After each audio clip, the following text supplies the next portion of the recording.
नालासोपारा येथे एक संध्याकाळ गौमातेच्या नावे श्रीमद भागवत कथा यज्ञ आणि भक्तिरसाचा महोत्सव. गौमातेच्या नावाने एक संध्याकाळ या शीर्षकाखाली नालासोपारा पूर्व येथे भक्तिभावाने ओथंबलेला धार्मिक सोहळा आयोजित करण्यात आला आहे. येत्या 15 नोव्हेंबर 2025 शनिवार रोजी दुपारी 12 वाजता या कार्यक्रमाची भव्य सुरुवात होणार आहे. स्थळ फायर ब्रिगेडच्या मागे, नवदुर्गा मैदान, यशवंत एम्पायर समोर, डीमार्ट जवळ, लिंक रोड, नालासोपारा पूर्व. राजस्थानी प्रवासी 36 कोम परिवर्तन सेवा संस्था, सनातनी हिंदू संस्था आणि गौभक्त मंडळ यांच्या संयुक्त विद्यमानाने या संगीतमय श्रीमद भागवत कथेला भक्तिभावाचे वातावरण लाभणार आहे. भव्य कलश यात्रेत श्रद्धेचा सागर.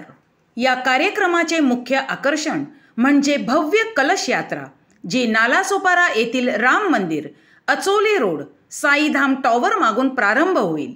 राजस्थानच्या पारंपरिक वेशभूषेत लाल साड्या परिधान केलेल्या शेकडो महिला भगवती स्वरूपीच्या जयघोषात कलश डोक्यावर धारण करून नृत्य, भजन आणि भक्तिरसाने नालासोपाऱ्याच्या रस्त्यांना धार्मिकतेचा रंग चढवतील.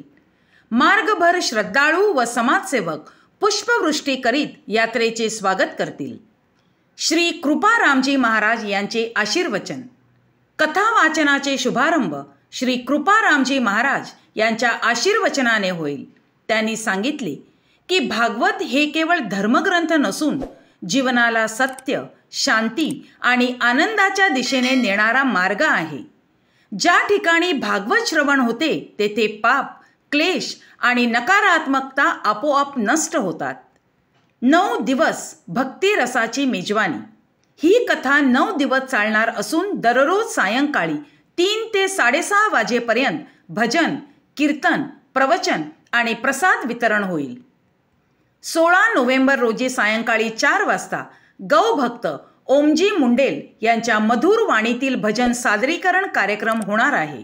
या भक्तिमय सोहळ्याचे आयोजन जय श्री हनुमान लक्ष्मीधाम गोशाळा ट्रस्ट वसई यांच्या वतीने करण्यात आले असून कार्यक्रमाचे अध्यक्षस्थान राजेशभाई धर्माजी माळी, अध्यक्ष, राजस्थानी प्रवासी 36 कोम परिवर्तन सेवा संस्था यांनी भूषविले आहे.